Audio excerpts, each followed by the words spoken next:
The Radical. Fundamental principles of freedom, rational self-interest, and individual rights. This is the Yaron Brook Show. All right, everybody. Welcome to Yaron Brook Show on this Thursday, December 11th. It's kind of late over here in Puerto Rico. Hopefully, you guys are having a good week and looking forward to the weekend and all of that. All right, we will have a show tomorrow at 4 p.m.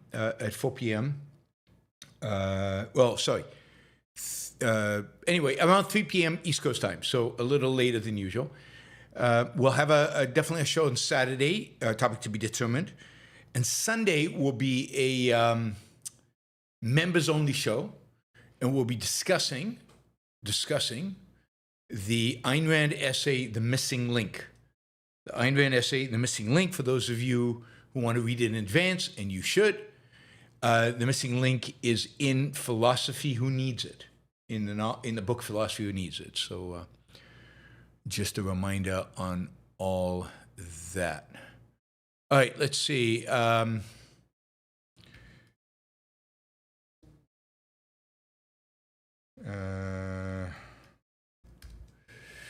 Let's just roll. Let's just go right into it. Okay, so I don't know how many people are really interested in this, but I find it fascinating.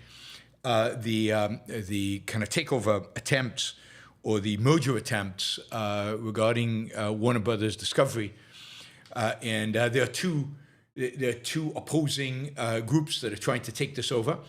One of them is Netflix, which Warner Brothers has said it has agreed to sell most of its assets, most of its properties to Netflix.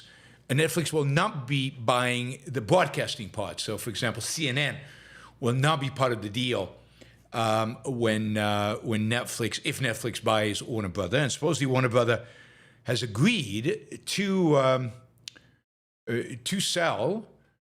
For what was the price? The price was 30.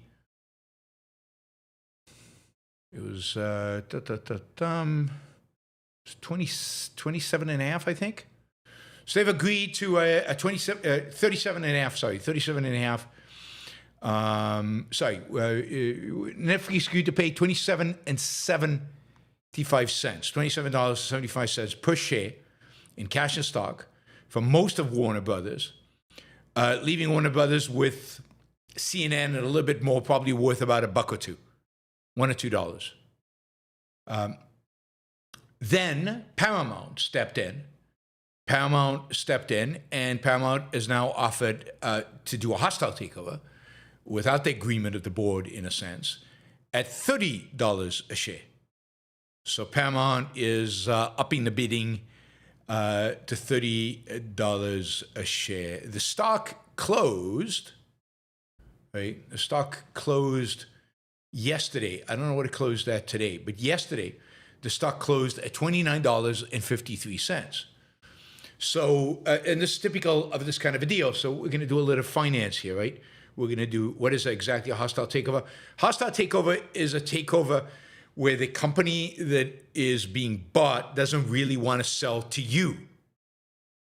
So, for example, in this case, Warner Brothers wants to sell, and they've agreed to sell to Netflix, and Paramount is saying, yeah, but I'll offer a higher price. And management might say, yeah, but we won't take that high price. We're not interested in that high price.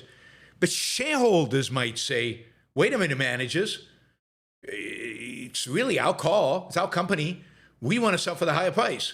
We don't give a damn who owns the company afterwards. We want to make money. So we want to go with Paramount.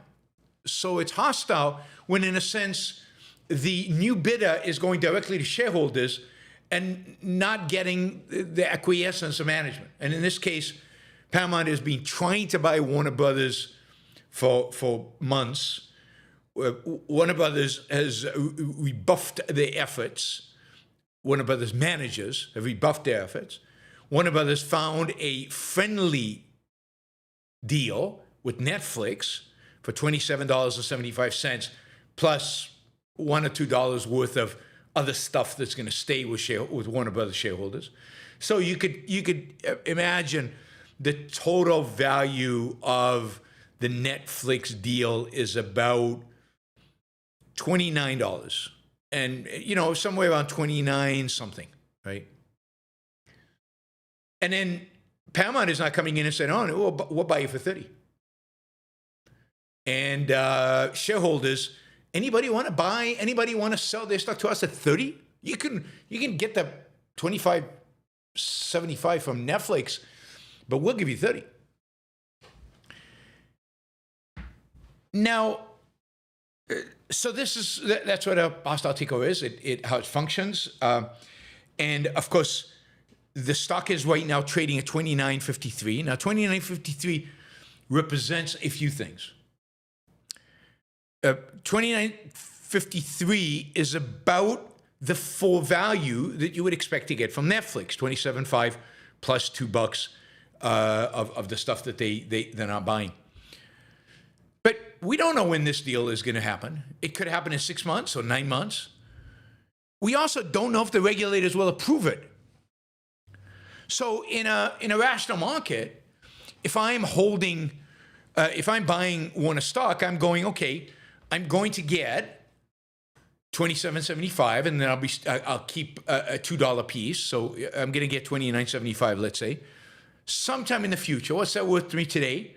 Well, I mean, there's inflation, and there's I could buy, I could put the money in the bank and get interest.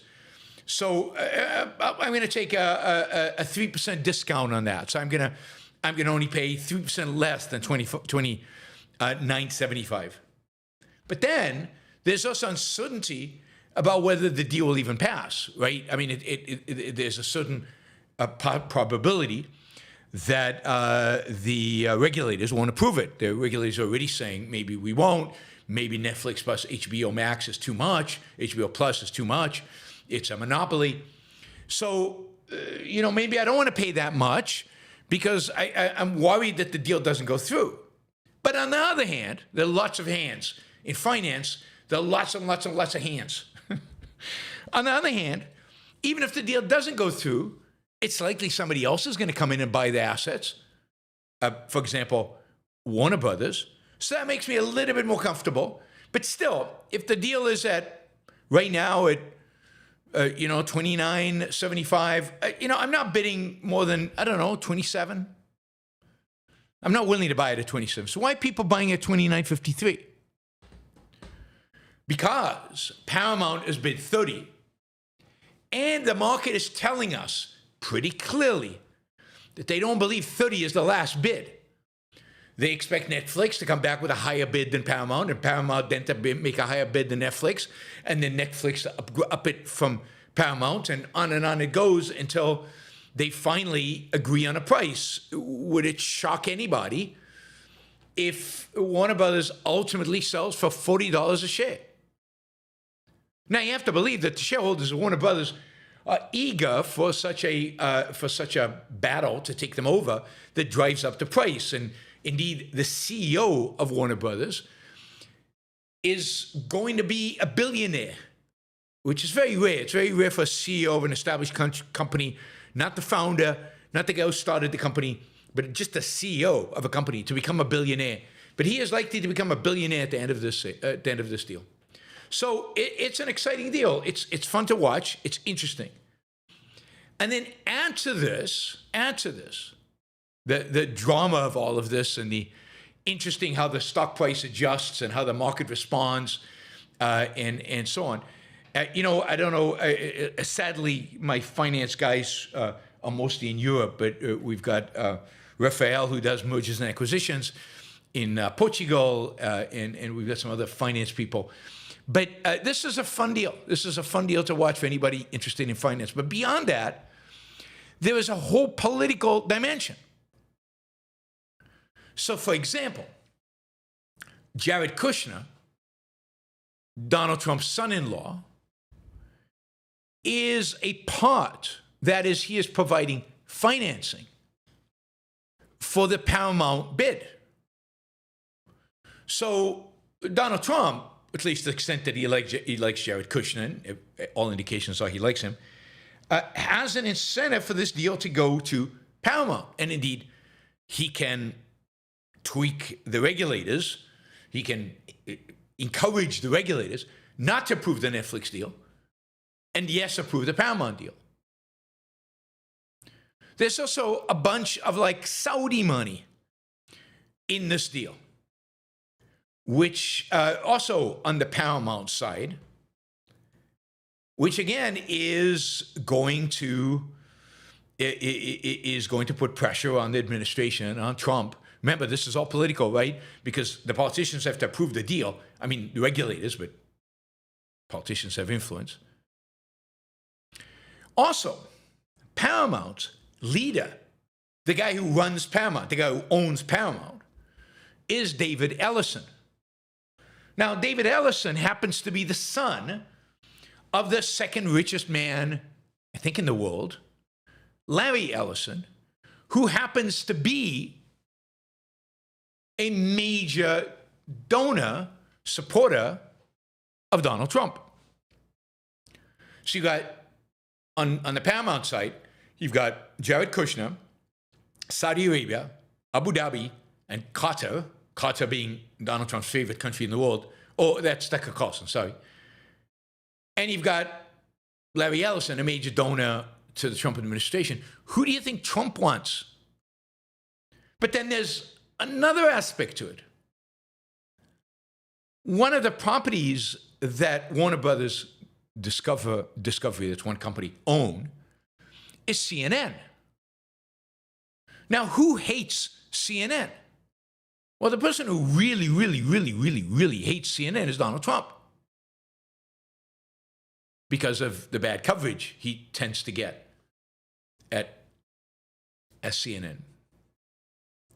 So Donald Trump has said, you know, if a deal goes through for this, I want CNN to have new managers. But if Netflix buys Warner Brothers, they don't plan to buy CNN, and CNN remains in the hands of the current owners with the same management. So again, Donald Trump has a real strong incentive not to allow Netflix to buy it. Paramount, on the other hand, if it buys it, it would love to have CNN. It would replace the management of CNN, replace probably the whole network, replace it with people who lean far more pro-Trump because, hey, that's who they are, right? We saw that with CBS. Paramount owns CBS. They're the ones who brought Barry Weiss to run the news department at CBS. Why not give Barry Weiss CNN as well? So this one is going to be interesting to watch. I mean, horrible in a sense of, God, politicians should have no business getting involved in this. This is so political. You know, the United States in its national security strategy document accused Europe of all kinds of things, free speech and stuff like this. How are we different? I mean, yes, we're not putting people in jail for Twitter posts, not because this administration wouldn't want to, but because the Supreme Court would rule that unconstitutional.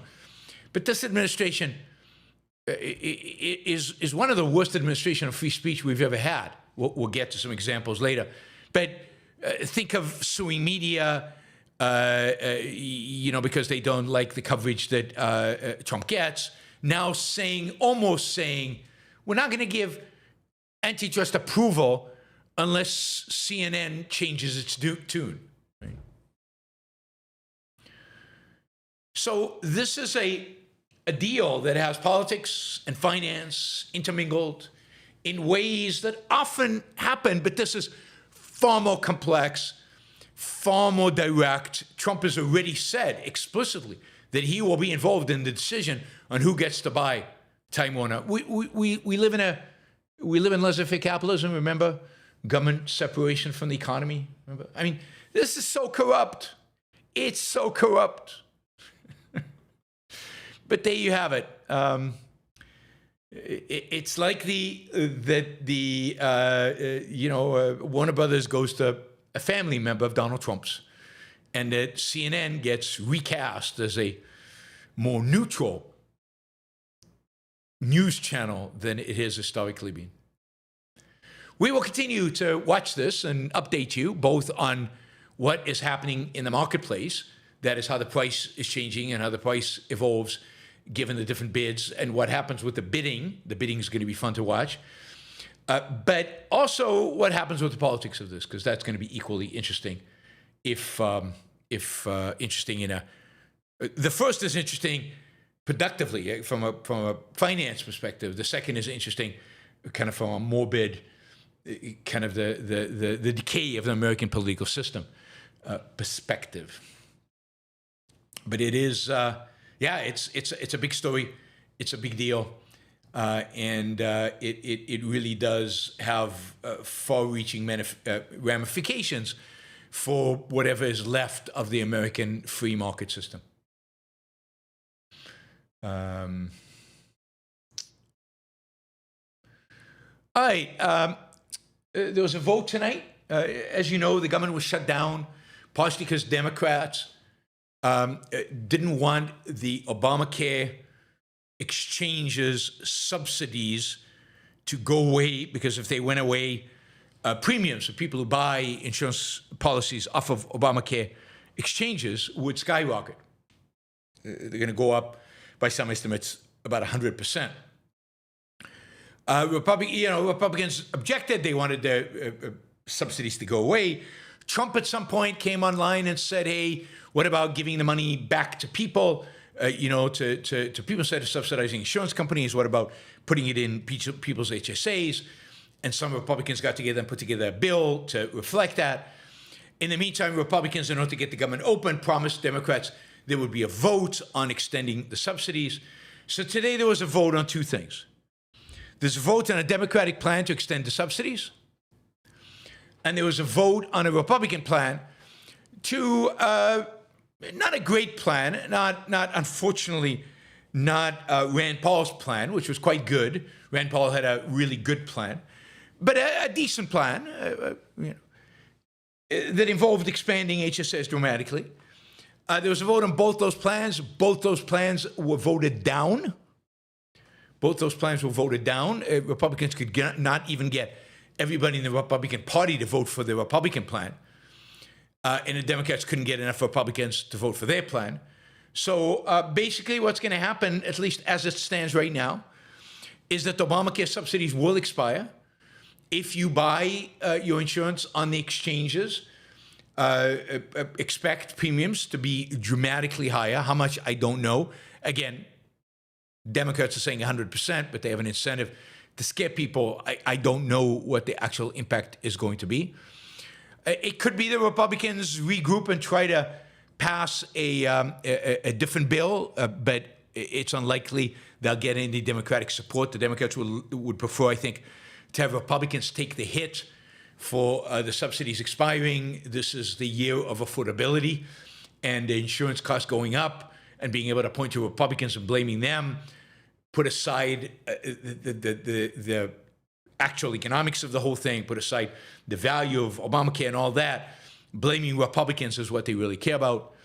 The bill the Republicans proposed would have set up a $1,500 individual saving account, HSA, for anybody who was less than 700% of the federal poverty level, which is about so that would be about $110,000. Anybody above $110,000 could get this. For an individual, $225,000 for a family of four. Those funds could not be used for abortion. Of course not. God forbid you use them for abortion. Can be used for gender transition procedures. And they'd be required verification of the beneficiary's immigration and citizen status. We got to get all these social agenda items checked off. And I think they couldn't be, there's some other restrictions on them, unfortunately. Other restrictions on them, and yeah. Now remember, these subsidies were put in place to help people out during COVID. COVID is gone a long time ago. Of course, Obamacare was supposed to be repealed a long time ago. But this is all politics. It's not about helping people. It's not about having a rational healthcare system. It's not about having a rational insurance market. None of that matters. What really matters, the only thing that really matters, is the politics of it. Democrats want to blame affordability on Republicans.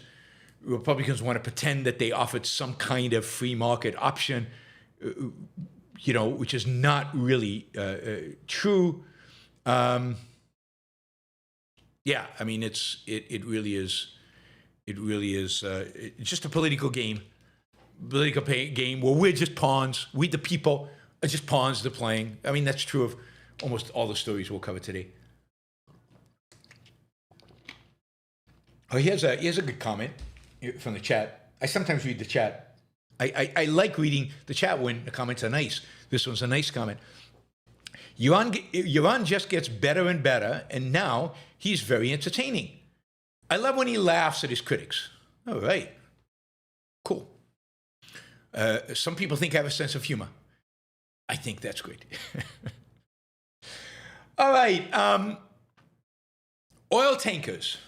I got up this morning, and the lead news is that the United States had taken over a oil tanker off the coast of Venezuela. It's not just any oil tanker. It's a sanctioned oil tanker.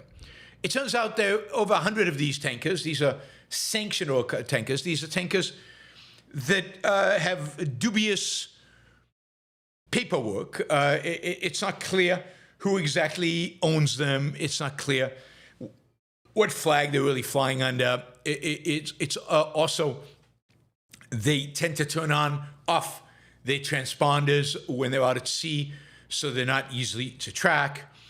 The reason there is such a big business in, let's call them what they are, black market oil tankers, these are black market oil tankers, is because there's a huge black market in oil. There are a number of countries that have sanctions on them that do not allow them to export oil. Russia, Iran, Venezuela. And as a consequence, but of course, we know where there's supply and there is demand, supply and demand will meet. All that happens when you ban a product is that you create a black market. And what we're seeing right now,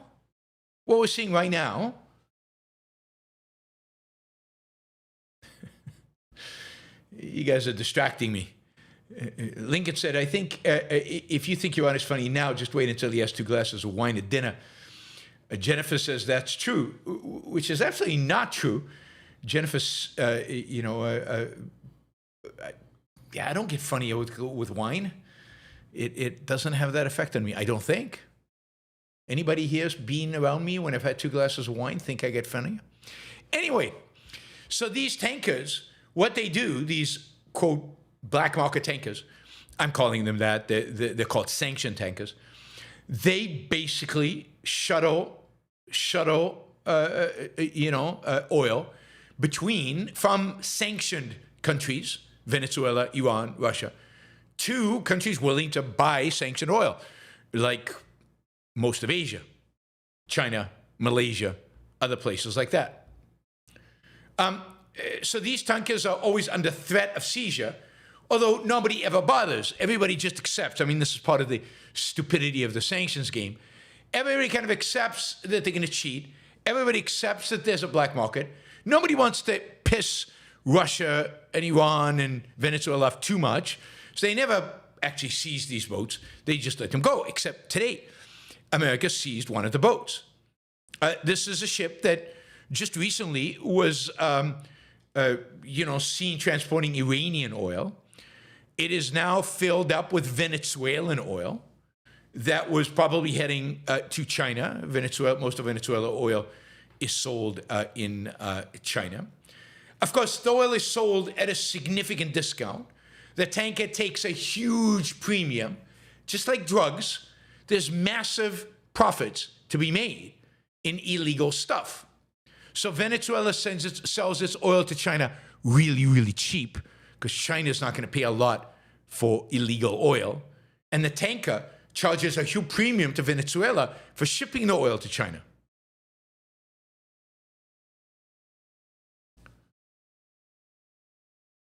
So today we got heavily armed U.S. troops, propelling down onto the deck of the tanker from Black Hawk helicopter.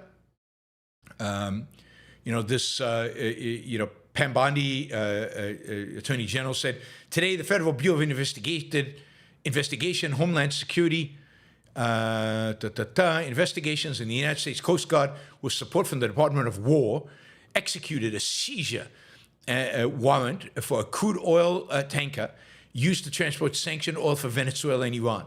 For multiple years, the oil tanker has been sanctioned by the United States due to its involvement in illicit oil shipping network supporting the foreign terrorist organizations.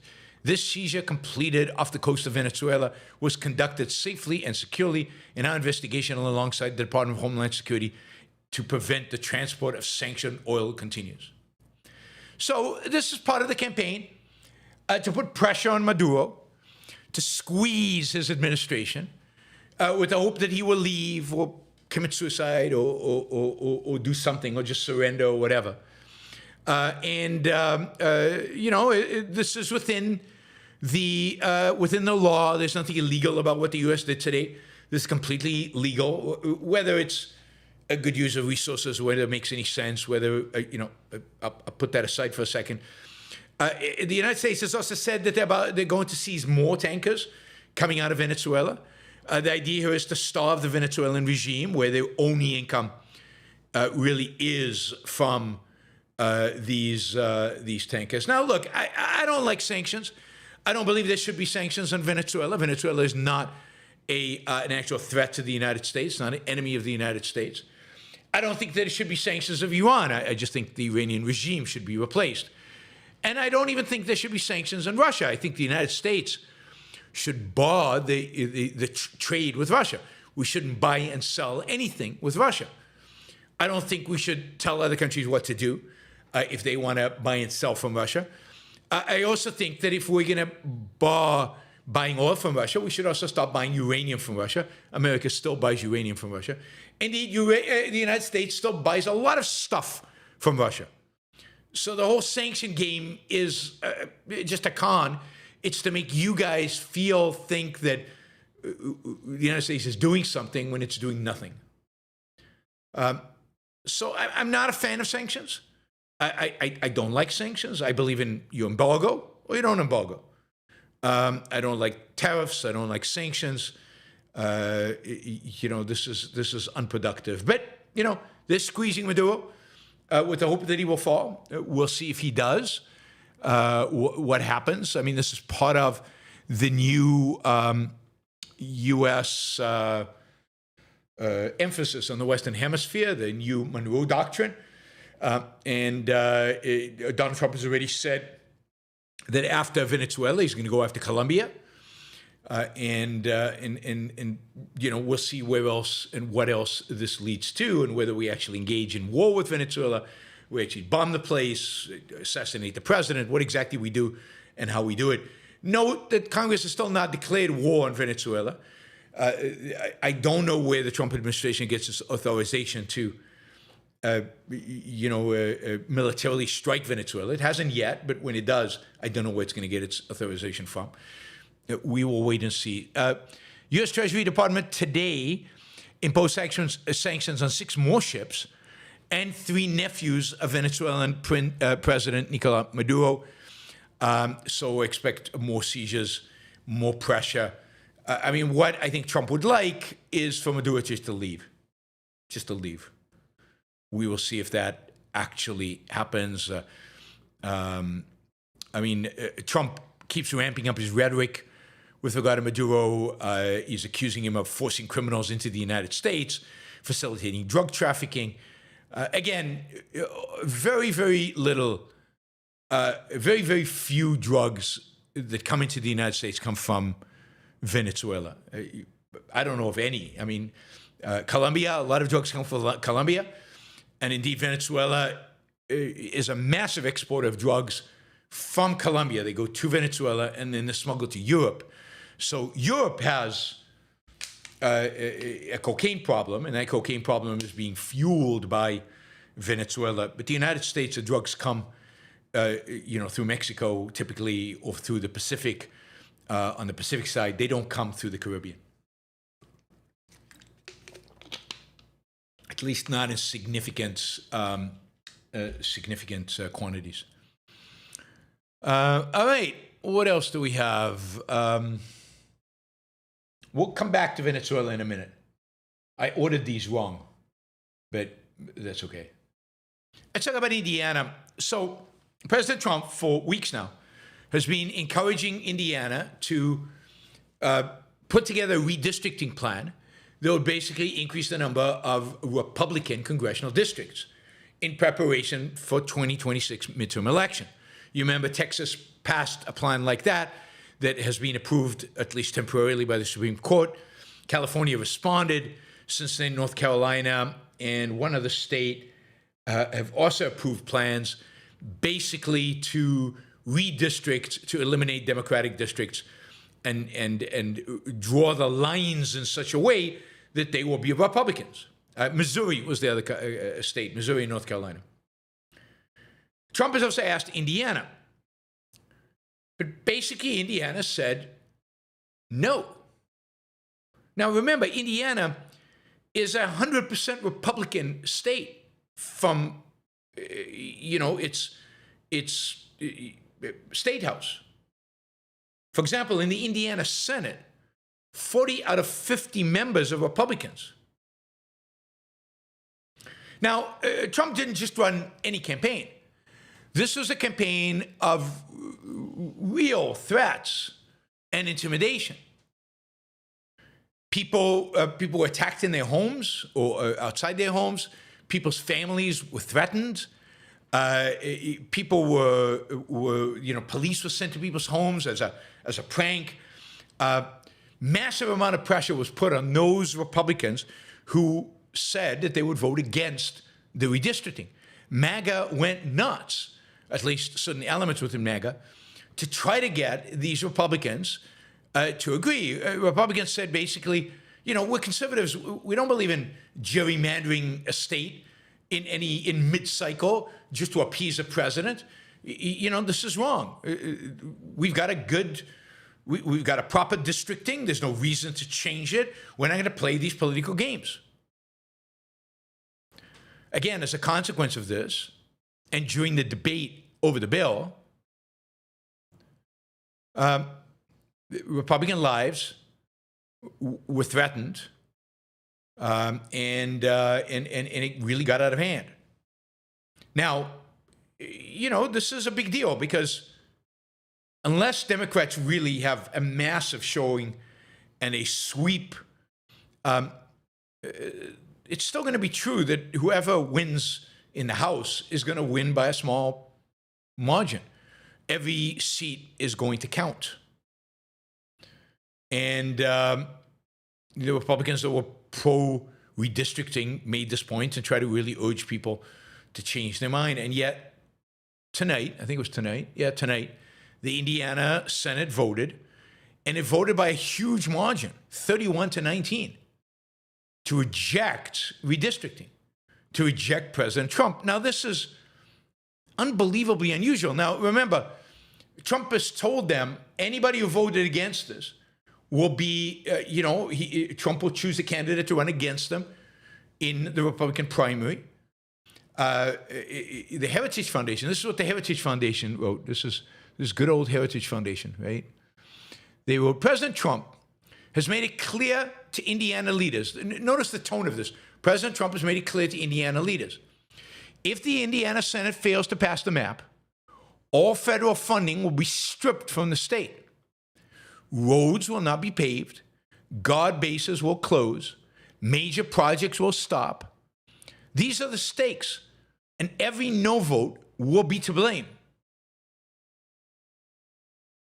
Now, note, this is the same Heritage Foundation that used to, in the past tense, stand for state rights. That stood for the federal government should intervene in state decisions like redistricting. Now, Trump told you to do X. Do X. Don't question. Obey, obey, obey. So, here we are. This is redistricting for Congress in 2026. This is for congressional members in 2026. I mean, Republicans are pretty pathetic usually, and yet these Indiana Republicans, you got to give them credit. Got to give them credit. And I think the more, like, MAGA tried to intimidate them, the more they were threatened, the more committed they became to voting against this. So, maybe there's hope for this political party.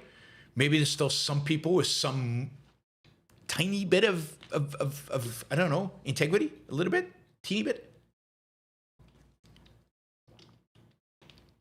We will see. I mean, maybe. We'll see. We'll see. We'll see. People maybe are starting to stand up for Trump, to Trump. I mean, in spite of the fact that some people think he's the greatest president we've ever had, he's very unpopular. He's got one of the lowest approval ratings in history. And maybe that is giving courage to other Republicans to stand up to him. I mean, Marjorie Taylor Greene has stood up to him. I mean, she's leaving Congress. Good riddance. She's awful. But she did stand up to him. That, good for her. Okay. So here's the thing. There is a proposal being made officially by the American government that says that when people come in to the country, when they apply for a visa to come to the United States, one of the things that they will have to submit in order to get a visa to come into the United States is 5 years worth of social media. So all social media accounts from the last 5 years, they'll have to submit all their biometrics, face, fingerprints, DNA, and iris, all their phone numbers from the last 5 years, all email addresses from the last 10 years, IP addresses and metadata with their photos, names of family members, parents, spouse, sibling, children, all family members' phone numbers from the last 5 years, family members' date of birth, family name members' place of birth, family members' residences, all business phone numbers from the last 5 years, all businesses' email addresses from the last 10 years. This is just for like a tourist ESTA. It's not even a visa, right? This is a ESTA is like something, I had to do one for Australia, and you have to do one for UK now. It's a little online form, that just gives them the basic information, right? So like, this is for countries. You'd think this is from like maybe Qatar or Saudi Arabia. No. I'm sure those people can come in free. This is for EU and UK, Australia, Japan. Countries that don't require visas, but just require this ESTA. I mean, this is ridiculous. All social media accounts for 5 years just to come in as a tourist? I mean, this goes against, I don't know, are we becoming a police state? We're going to track everybody who comes in here? Get all the information so the NSA can track everything that they do? It's a non-visa visa. That's right, Fisco. It's a non-visa visa. If you apply for a visa, the requirements are going to be much tougher than this. This is just a starting point. There's certain countries that you require a visa to come to the United States. You have to give DNA? I mean, I thought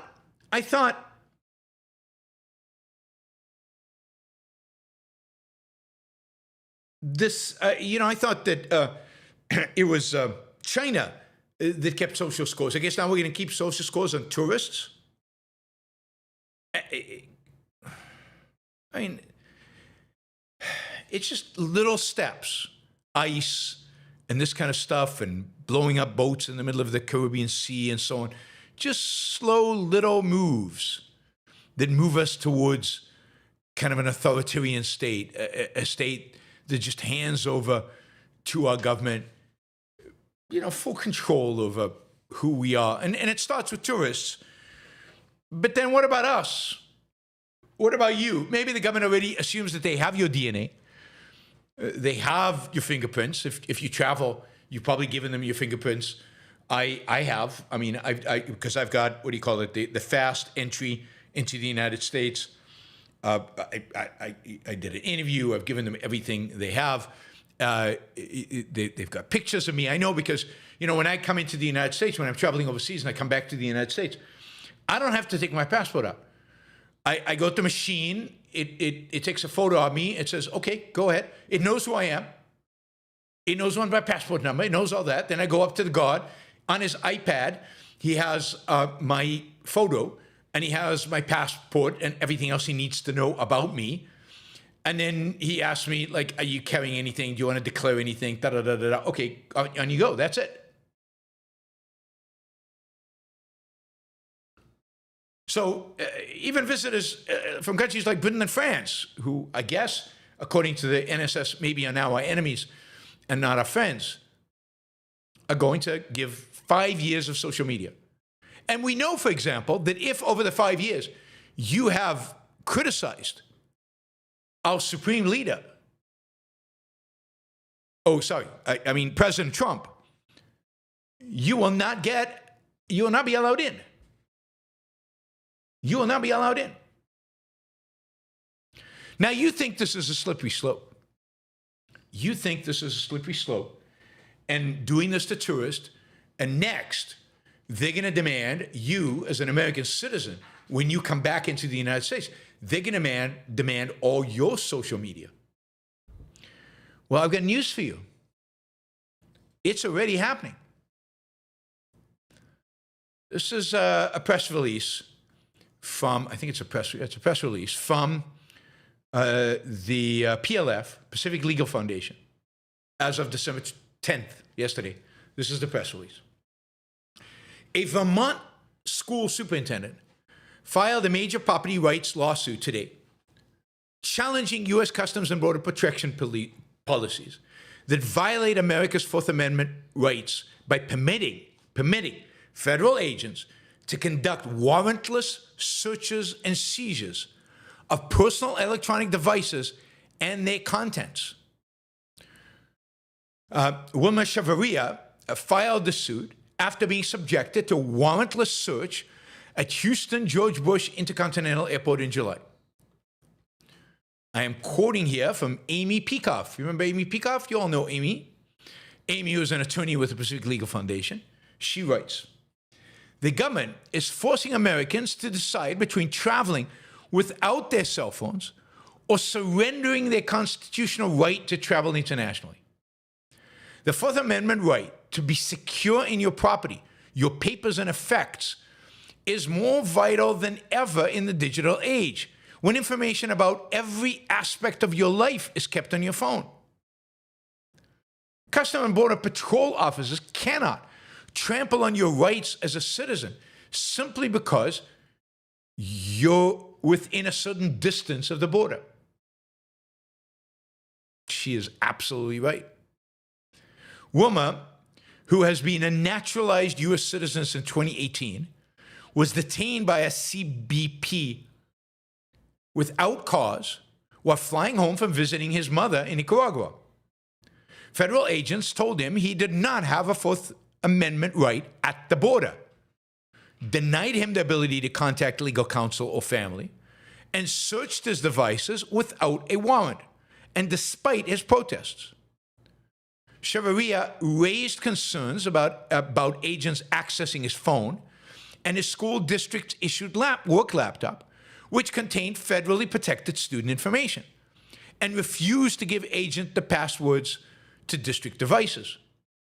More than 4 hours later, the federal agents released him and returned the property they'd seized and searched. Chavarria was never given an explanation for his detention. He was also never told whether the agents had copied his personal data or whether they accessed or copied confidential student data from his work laptop.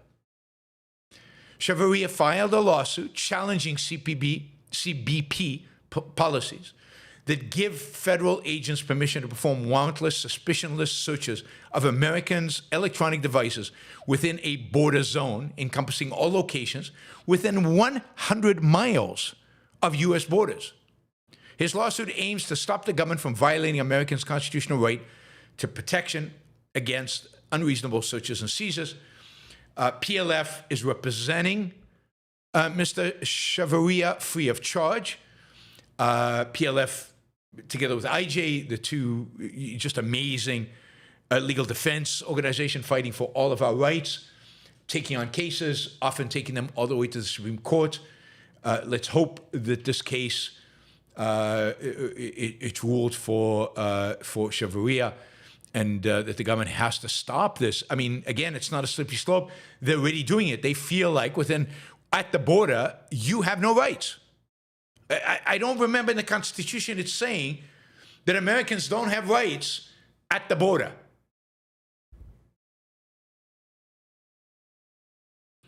I mean, it really is scary where this country is going. Talk about scary. So I've talked a lot, or I've mentioned or talked somewhat about the bombing of boats that are supposedly carrying drugs to the United States. Here's the rationale given by Kurt Schlichter, who's a Republican. I guess he's a lawyer. He's a columnist. He's a novelist, or whatever. This is, based on the reasoning in this post, I don't recommend his books. Here's the rationale in a Twitter post. You say it's illegal to destroy drug boats full of drugs headed to our country, correct? Could we destroy boats that were carrying barrels of mustard gas heading to our country? Mustard gas, horrible gas that will kill you, used in World War I, used by Saddam Hussein against the Kurds. Just a horrific, and you die a horrific death. Now, if you want to take the position that we cannot destroy boats carrying barrels of mustard gas headed towards our country, you can stop right now. Please make that case to American people, and we will make the case that we can. But if you agree that we can destroy boats carrying barrels of mustard gas heading to our country, can you tell me the difference between the drugs and the mustard gas? I submit that the only meaningful difference is that drugs have killed nearly 100,000 Americans in the last year, and mustard gas has killed 0 Americans. Please provide any other reason you think we should be able to destroy ships carrying barrels of mustard gas to the United States, but not vessels carrying drugs. There you go. There's the logical challenge for all of you. Logical challenge. You destroy mustard gas boats. I would. Yeah, mustard gas heading to the United States. I would destroy them. Well, drugs are worse than mustard gas because mustard gas has not killed anybody and drugs have killed 100,000 people. But you see, drugs don't kill people. Drugs don't kill people.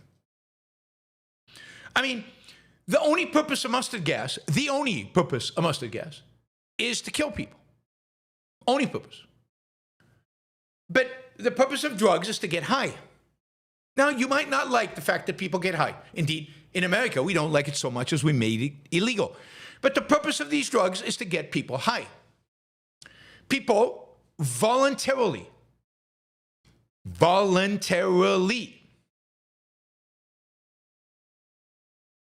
take these drugs. Now, some of them are addicted, so maybe it's not voluntary. But how did they get addicted? Because they voluntarily took the drugs. And in some cases, a minority, a pretty small minority of the cases, people die from those drugs.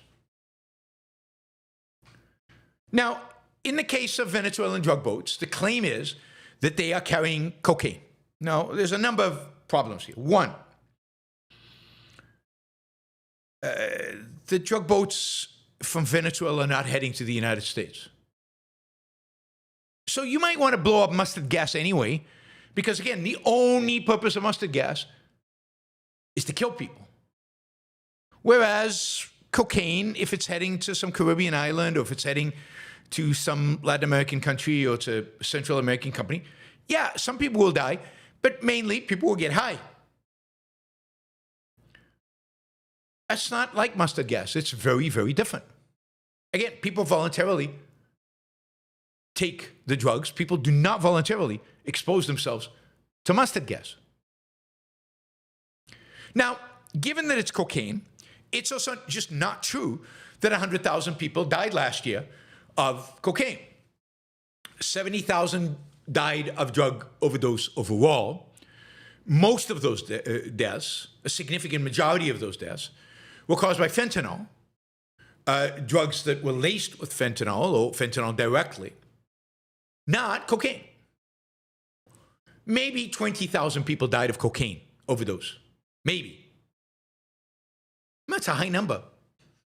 But cocaine, even more so than these other drugs, is a drug that people take recreationally.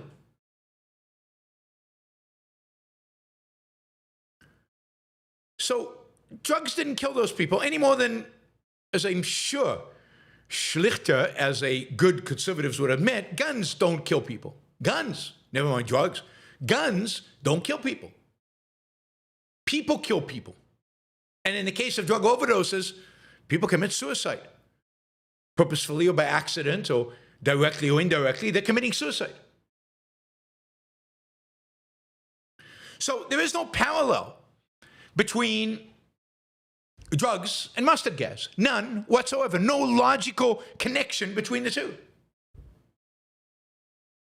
In the case of mustard gas, the explicit purpose of people transporting mustard gas is to kill other people. People transferring cocaine, it's to get people high.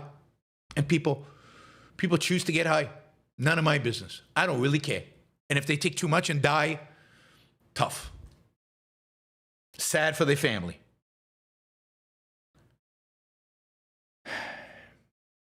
I mean, imagine saying, you know, I can't remember the number. The number is some astronomical number of people, like in the tens of thousands, you know, in the hundreds of thousands, more people die of car accidents than actually die of drug overdose. I think that's true. Imagine saying we should be bombing boats that bring cars into America because the cars are killing people. They're killing people. By the thousands. They're dropping dead by the thousands.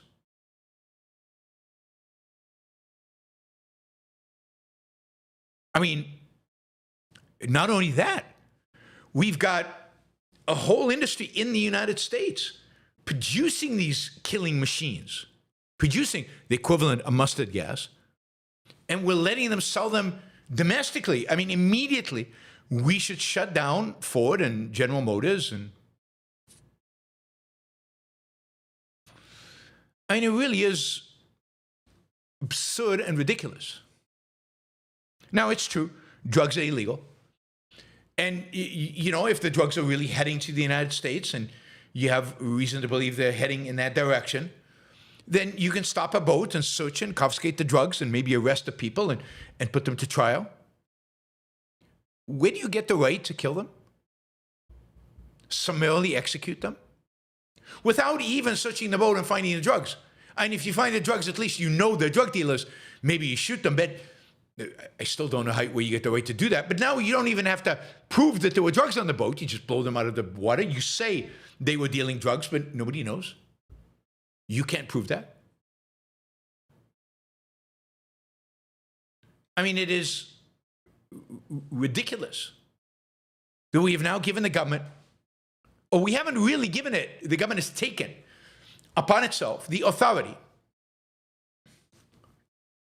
to kill people at the president's whim. Congress has not approved this. It's not within any law of the United States, and it goes against many treaties that we have signed. I mean, put aside my opinion about international law, the United States is a signatory to many treaties. If you want to get out of those treaties, fine, but as long as you're signatories, you should abide by them.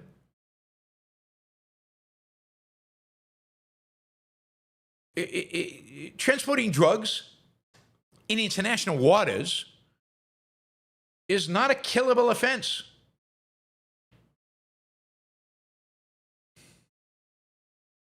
By no standard is it a killable offense. I mean, I know I've said this before. It comes up a lot on my show because I find this so ridiculous.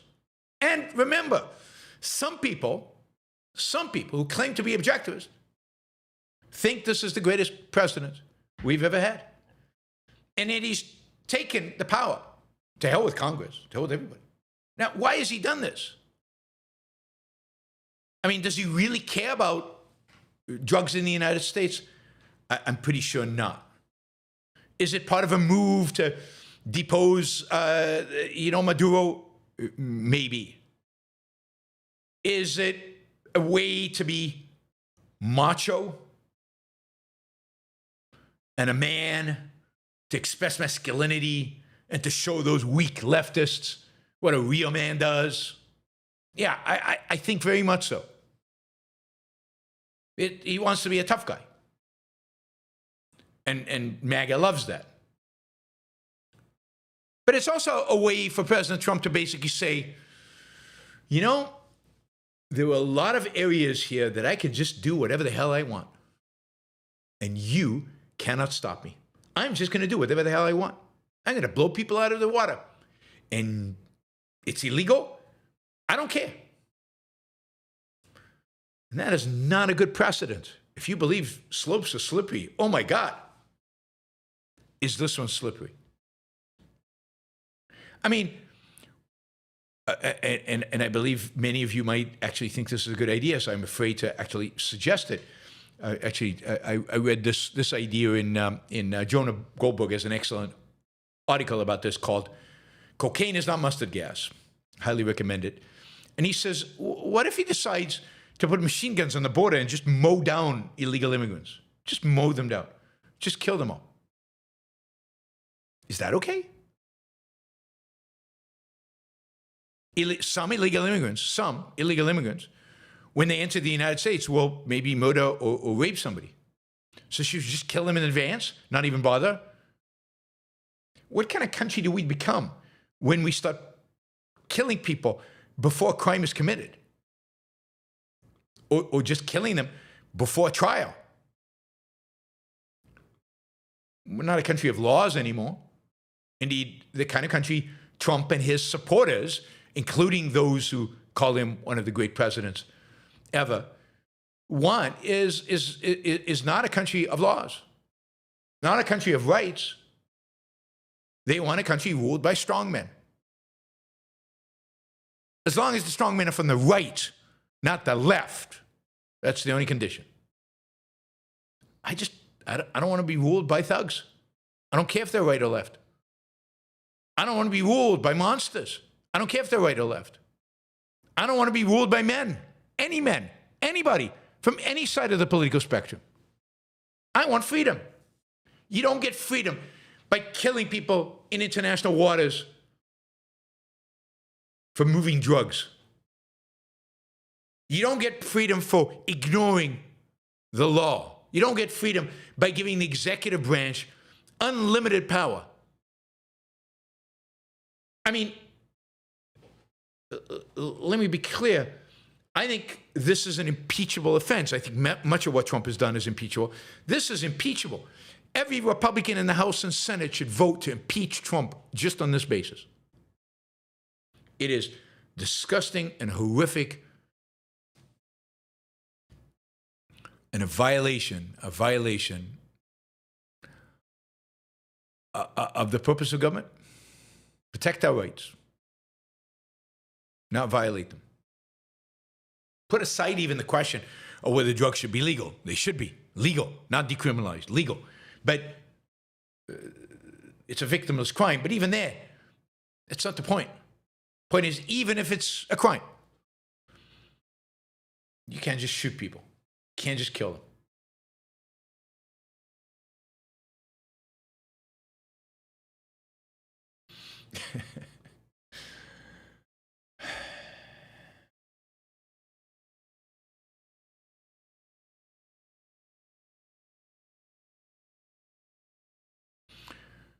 All right. Somebody mentions the National Security Act of 1947, but a lot of what the National Security Act of 1947 has been retracted by the War Powers Act of 1970-something. But it doesn't matter. None of this is constitutional. None of this is constitutional. None of this is right. None of this is legal. And this is not a war. There's no war here. We haven't declared war. Trump hasn't declared war. You can't just declare, I mean, this is the problem with the war on terrorism. You can't just declare a war on narco-terrorism. You can't just declare a new enemy. I mean, you shouldn't have been able to declare war on terrorism. That's bizarre. Terrorism is a strategy. It's not a place, it's not a thing, it's not an entity. All right, good news. Change tone.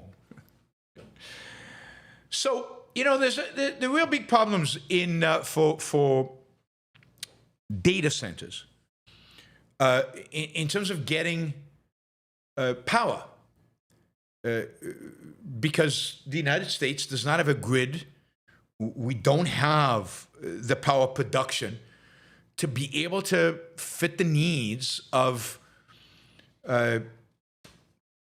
you know, all these data centers that need to be built.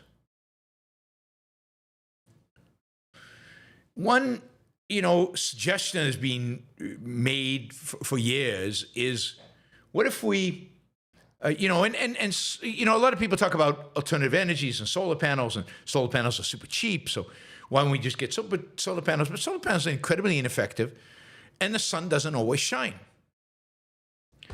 But you know where the sun does always shine? The sun does always shine. It always shines in space. And there have been these ideas of, what if we put the solar panels in space where the sun shines 24/7, and then we beam the electricity down to Earth? And, you know, that will give us plentiful energy. Now, nobody's ever been able to do that except for this week. A Japanese company has managed to do that. They created an array in space, and they managed to beam it down to the electricity generated in space to Earth. It's going to be a very expensive system.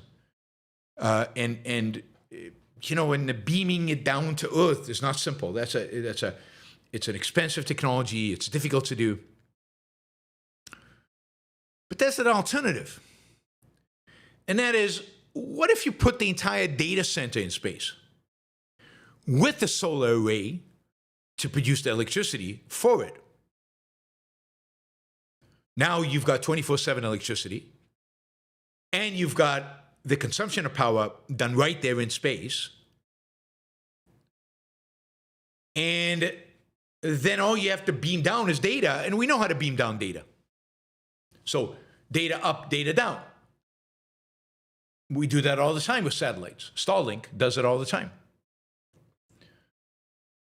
And indeed, both Starlink, SpaceX, and Blue Origin are now working separately, of course, in competition on a technology for an orbital AI data center.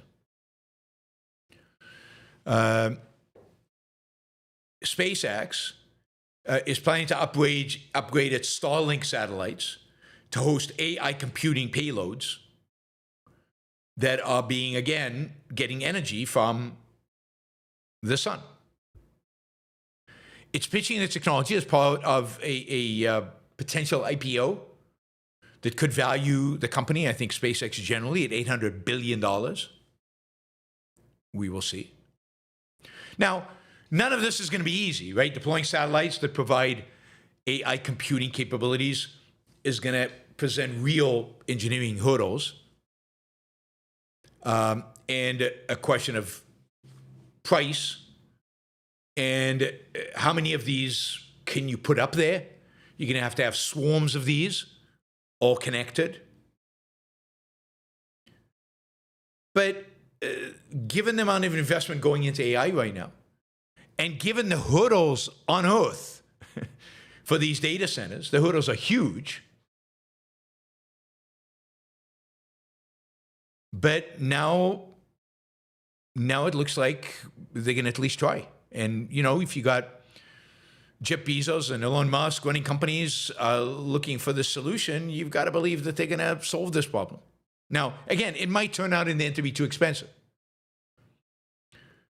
But given how expensive it is down here, and given the fact that, to some extent, it's an impossibility down here, because the only way to do this is to quickly build a bunch of small nuclear power plants, or somehow to get from somewhere enough natural gas turbines to build a ton of natural gas power plants.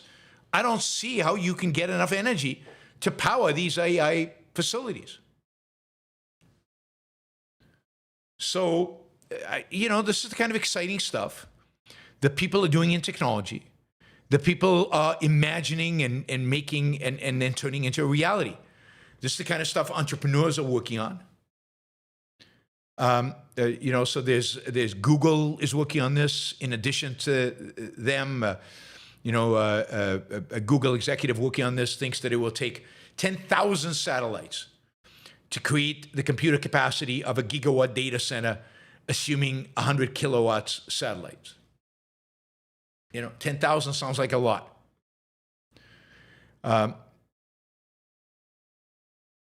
It sounds like the first demonstration of this is going to happen in 2027. And of course, we know that as technology advances, as demand for these things rises, as more of these satellites might get built, as competition between the two space companies accelerates, prices will drop.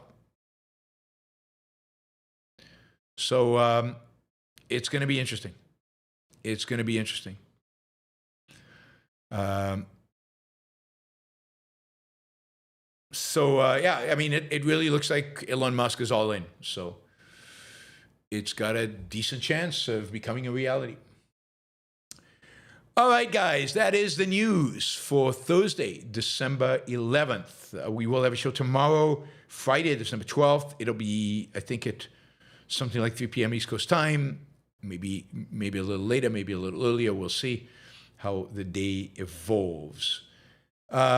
Let's see. We are behind on our goals. We have a first hour goal of $250. Every hour we have to raise $250.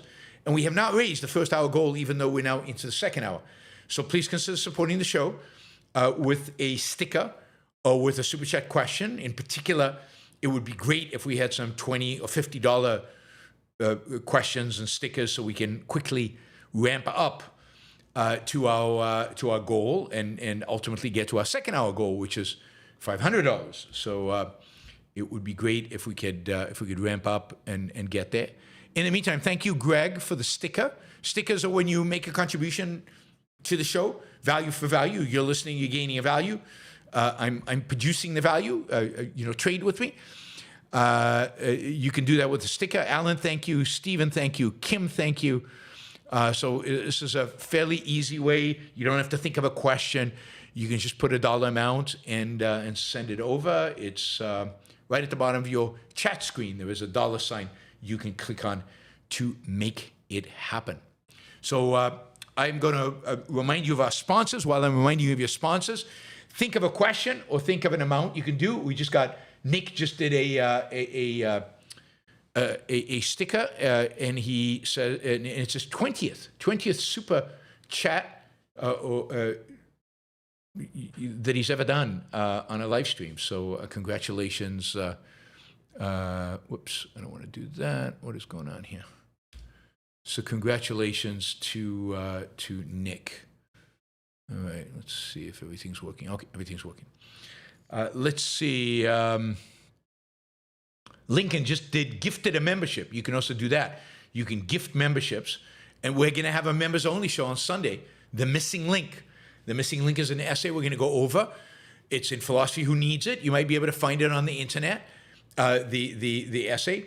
But please consider joining us, becoming a member. Some of you were just gifted a membership by Lincoln, 5 of you, 6 of you.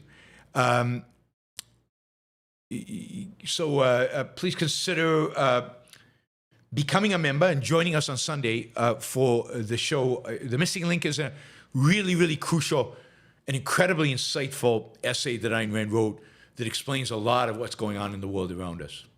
Lucinda says, let's reach the Super Chat goal. And she put 20 euros on that. So please listen to Lucinda. And Lucinda, it's good to see you here. I haven't seen you in a while. Thanks for being here. Thanks for the support. Thanks for joining us. Let's see. Joseph just did a sticker. He did 99 cents, and that's his third on a live stream. So thank you, Joseph. Let me remind you of our sponsors. The Ayn Rand Institute is a sponsor of the show, and it wants to remind you that Ayn Rand live classes start in January. You can sign up for those classes, and unlike ARU, you don't have to apply to them. You just sign up. Anybody can take them. You can attend live classes and get feedback from professors by doing homework, or you can take the class anytime you want and not even do homework if you don't want to. You can even get a coach that will, be with you and provide study coaching and life coaching as a freebie for being part of Ayn Rand ARI Live. There are classes on, there are 3 different courses. The professors are amazing. Sign up. You can get more information at aynrand.org/start here, aynrand.org/start here, and you can get a 10% discount for being a Yaron Brook Show listener. That's 26 YBS 10. 26 YBS 10. All right. Also, I want to mention hendershotwealth.com/YBS. hendershotwealth.com/YBS. They have products that can really save some of you, not all of you, some of you, huge amount of money on your capital gains taxes, on your tax liability. If you're about to sell a business, or you're about to sell a appreciated stock portfolio, or just a stock, if you bought NVIDIA a long time ago and have made a fortune on NVIDIA, but now you're going to have to share that fortune with the government, contact Hendershot Wealth and see if you can shield some of that taxes, some of that capital gains from taxes, maybe all of it even. You can hear an interview that Robert and I do about this. You can see it on YouTube, in my playlists under sponsors, the sponsors playlist. I think you'll enjoy the interview, even if this is not relevant, the product is not relevant for you. You'll enjoy the interview. Robert's incredibly smart, very knowledgeable, and you'll learn a lot about this. This is not about a Roth conversion. This is a lot more complex than that, and really requires that you have a significant amount of money at stake. Check it out. Check out my discussion with Robert. Check out hendershotwealth.com/YBS. Finally, also, we have Alex Epstein. Alex Epstein is the best mind out there, the best advocate out there for freedom in energy, for freedom to produce energy. He would solve the AI data center problem quite quickly and easily. He's an advocate for nuclear, an advocate for more use of fossil fuels. So check out Alex Epstein. .substack.com, alexepstein.substack.com. And finally, Michael Williams is the owner and the mind behind defendersofcapitalism.com, defendersofcapitalism.com, a program I've been involved with for 20 years or so, and where we defend capitalism as part of a leadership program of the Rockies in Colorado. Michael does a great job of organizing and teaching organizing the program, teaching, inviting speakers like me to come in and teach. And it's unmatched, I don't think, the program they have there in terms of its defense of capitalism. So check it out, defendersofcapitalism.com. All right.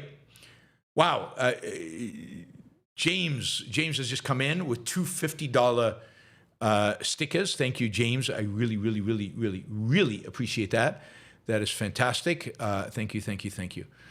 All right, a couple more announcements, few more announcements, and then we'll go on. Then we'll start with the answering the questions.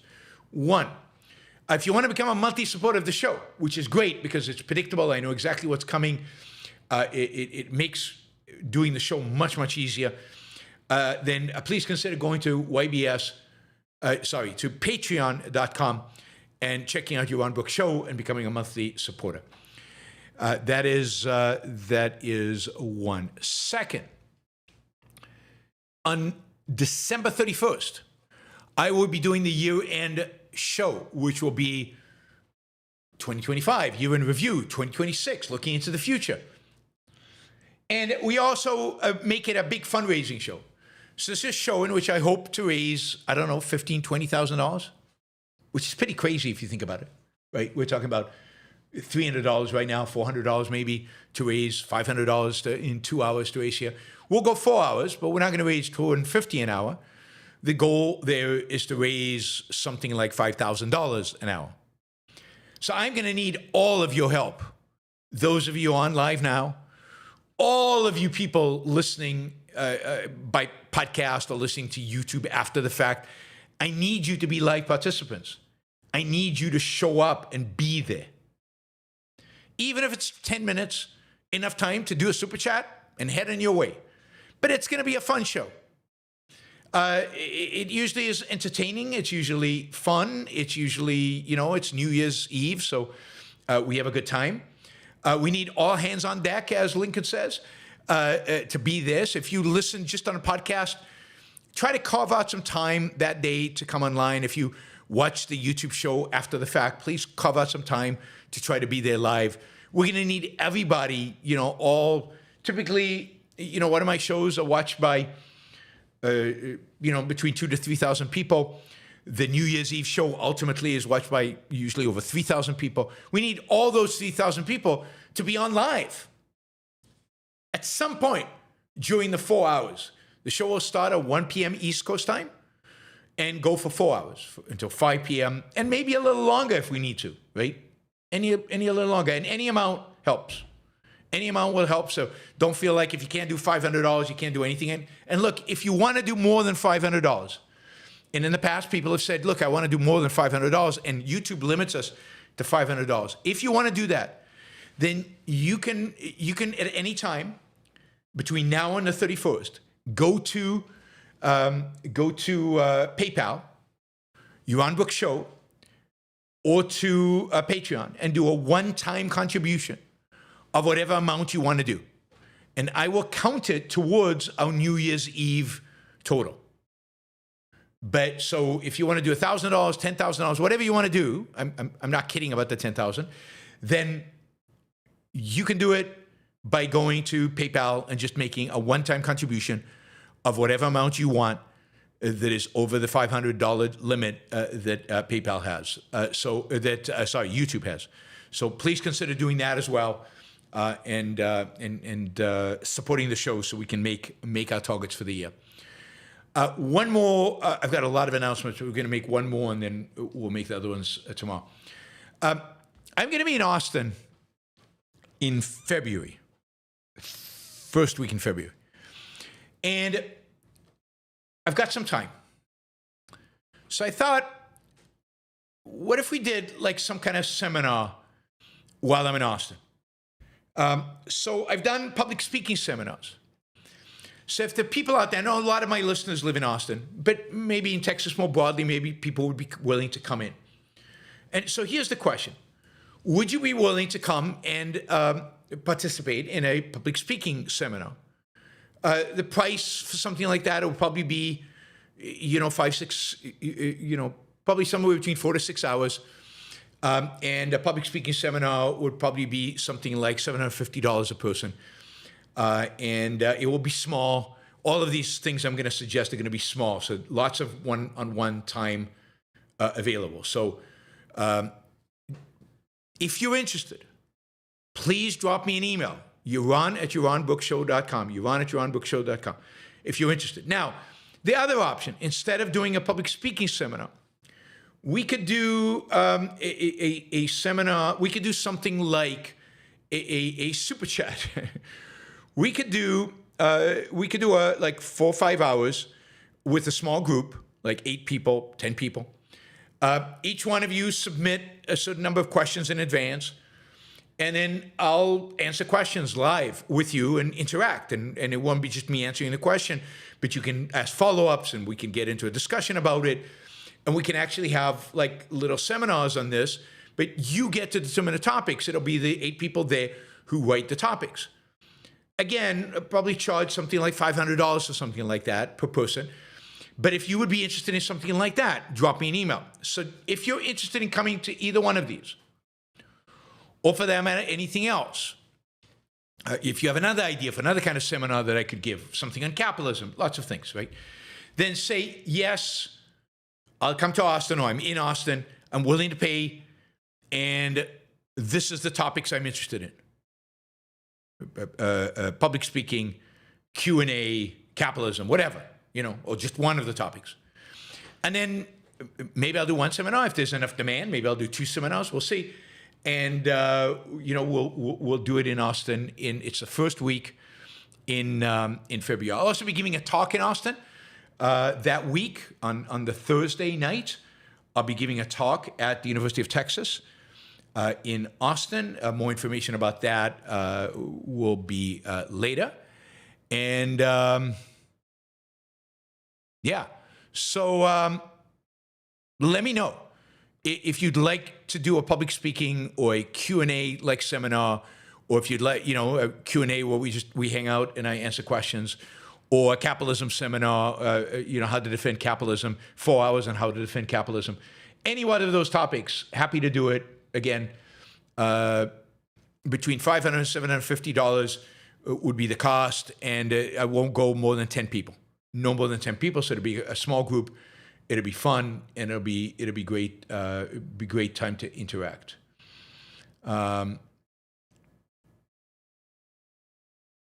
Buzz says you need to share the names of the top 10 YouTube contributors of 2025.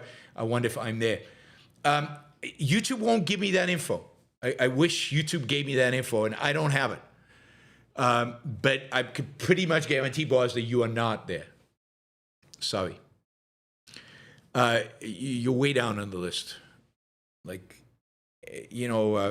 Michael is going to be there, although Michael's not here today.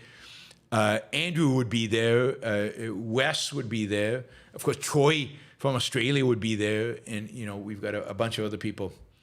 Buzz, not the top 10. Maybe in the top 100. All right. But, there's still time. Exactly. There is still time. There's still time. I think if you did $500 every show between now and the 31st, you could top the list. Yeah, I think you would definitely be in the top 10. All right, guys. Thank you. In the meantime, you guys have come through, so we're in much better shape. We're still a ways to go to get to the second hour goal. There's more gifting going on. More. Oh, Buzz, you got a membership gift. Look at that. Buzz got a membership gift. So, okay, we've got gifting going on of memberships. We'll have a members-only show on Sunday. Now that you're a member, you can also go and access all the members-only shows that I've done in the past, and you can listen to them. All right, what do we want to say? That we still have about $100 to go to $143 to go. Sorry, $143 to go to get to our $500 second hour goal. I thought I changed that to 500. How to get back to 750? All right, there we go. That's better. So $143 to go. All right, let us start with $50. Oh, did I thank everybody? I thank James for his $100. That's great. Lyron, thank you. I really appreciate the sticker. And I think I got everybody else. All right, Andrew, $50. A point inspired by your excellent analysis of Piers Morgan Fuentes interview. Appeasing a nihilist destroys the appeaser. If due to naivete or fear, one gives a nihilist an olive branch, he will use it to bring one to your knees over time. Absolutely. Remember, you can't shame a nihilist. You can't embarrass a nihilist. You can't catch him at a lie. You can't catch him at a contradiction. You know, all of those things are just, yeah, I contradict myself. So what? That's exactly what we nihilists do. I lie? Yeah, I lie all the time. Big deal. I change my mind? Sure, absolutely. All the time. But I'm not telling you which one of my minds is the one that I really think. There's no gotcha for a nihilist. The only thing you can do, or hope to do, is to show that he has nothing positive to offer the world. No positive values to fight for. No positive vision under which we should live. That he has no productive, constructive project. That's all you can hope to do. And that's tough because, again, particularly Fuentes is smart. He's really, really smart. The best thing is to ignore him or to show his contradictions to the better people so that they see it. To show his lies to people who care. But not in front of him, because he'll just twist them and make them funny and make them entertaining and make you look like a fool. Boz, thank you for the sticker. It's going to take a lot of stickers like that to get you into the top 10. But, you know, I've got time. I'm patient. All right. Not your average algorithm. Why don't we have any charismatic free market people other than Milei with a strong personality and the wrong ideas? MAGA has gotten pretty far. Imagine a strong personality with the right ideas. We would be unstoppable. No, we would not. This is not about personality. This is not about so-called charisma. Milei was successful in Argentina because he was in a country that was desperate, on its knees, willing to be radical because it had no option, because it was dying. America's not dying. America has lots of options. And the reason MAGA was successful is not because of personality. The reason MAGA was successful because it plays on the philosophy of the culture. It plays on the religion.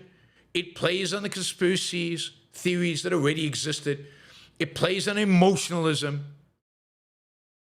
Objectivism is not taking off because it's way too challenging. We're telling people to reject their religion, to embrace a morality of self-interest. That is about as foreign as bizarre science fiction stuff anybody's ever heard. We're telling them to embrace laissez-faire capitalism, which nobody supports. That's crazy radical stuff. So it has nothing to do. We could be the most charismatic, best marketing people in the world. Maybe we'd be growing a little bit faster than we are right now, but not by a huge amount.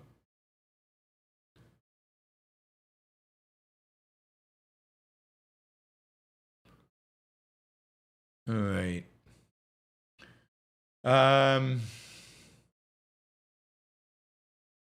Let's see. Andrew. It has always fascinated me that Rand said that sense of life was pre-conceptual. It seems to imply forming a deep general attitude about the universe based on perception. Is that right? Well,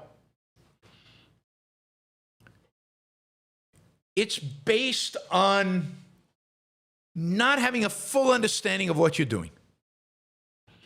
A coming to conclusions about the world, about life, about yourself, before you have the full conceptual ability to think it through, to introspect, to really logically, rationally hash it out. Make it fully conceptual. And we know this. Children come to all kinds of conclusions all the time. You don't want to say they're just on the perceptual level, but they're not quite conceptual. They're not reasoning it through. There's somewhere in between. And that's also the time in which we create our sense of life. It's based on the emotions, which are based on the conclusions that we come to as we are growing up, as we are making ourselves into what we are. Emotions come from conclusions, not from necessarily thought. Not thought in the fully, when she means conceptual, she means a logical, rational argument for. So a dog attacks me when I'm 3. It doesn't really bite me, it just jumps on me and it barks a lot. And I look at the dog and I say, ooh, dog, scary, hurt me. I mean, those are all concepts, right? But it's not a fully thought out thing. And I go, dog's bad. That's a conclusion I come to. Now I develop an emotion of fear every time I see a dog, maybe, right? But that's how it would work. And then, so I step back every time I see a dog. And that's now a little bit a part of my emotional baggage. Sense of life is a lot of that.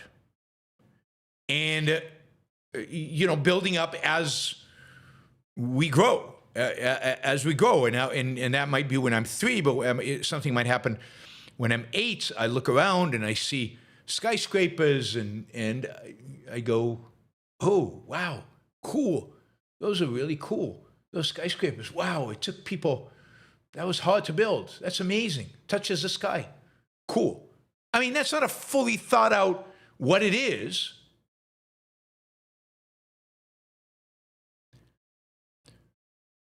But it's, you have to say it's pre-conceptual, but it's the right conclusion, and it's going to, play into, what your emotions are going to be, and ultimately into your sense of life. But sense of life is not an easy concept at all to grasp, to understand. Laurie, I'm looking for a new car. What do you think about Audis? Research says they are expensive to maintain. So I owned an Audi for, God, how many years did I own my Audi? I don't know, 6, 7 years. I had 2 Audis, same model. I loved the car. So I think I leased the first one and then I released it, or I bought a new one, or whatever. I think they're beautiful cars. Audi pays a huge amount of attention to the details. Look, all German cars are expensive to maintain. I think Audis are probably cheaper than BMWs to maintain, but there's not a lot of maintenance. I think if you buy a new Audi, the first couple of years of maintenance are free, kind of the standard maintenance. They don't break down. I mean, almost no cars break down anymore. New cars break down anymore. They drive, BMW is a little too, particularly if you're not into sports cars, they're a little too sporty, and the suspension is a little too rough if you're also commuting, if you're also using the car to commute. Mercedes are too soft. Audi's like just the right balance between really sporty and comfortable, and you can always put them in sports mode, and then they become like BMWs. I love my Audi. I had a two-door Audi S5 that was just gorgeous, red interior, kind of dark gray exterior, grayish, greenish. Great car. So I haven't seen the latest Audi's interiors. Last time I had an Audi was, I sold my Audi in 2018, I think, maybe. something like that. When I moved to Puerto Rico, I sold my Audi. So I don't have an Audi anymore. Jennifer, Yaron, I have only seen you drink a little a couple of times, and I think I remember that it seemed to enhance your normally witty self. I don't think that's true. I think it's just that the setting is, if I drink, I usually am drinking over dinner, and the setting is a relaxing setting, and I think it's just the relaxing, you become more relaxed, and therefore maybe I become wittier. Maybe that's the case. I don't think it's the alcohol. I don't get a sense that the alcohol would affect it. Robert Garmong says, and he knows, right? He says this out of real experience, that I would become a great Communist Party, Chinese Communist Party bigwig, because they all drive black Audis. But I don't like black cars generally. I want color, right? I want my gray or red with red interior. I want a red Audi or something like that. But that would be cool to be a Chinese Communist Party bigwig. That would be kind of cool. Yeah. Audis are great cars. So you have to give the Chinese Communist Party, I guess, credit for having good taste in cars. All right, let's see. What do we have? So now we're about $100 short of our $500 goal. So thank you. We keep chipping away at this. This is great. Andrew likes Jaguars. Nah. Now, Jaguars are not well-made cars, I don't think. Again, my experience is Jaguars is very old. So maybe they're better now. Look, all the Waymos are Jaguars. All the Waymos are Jaguars. And they obviously are incredibly dependable. They do a lot of miles, and they have no drivers.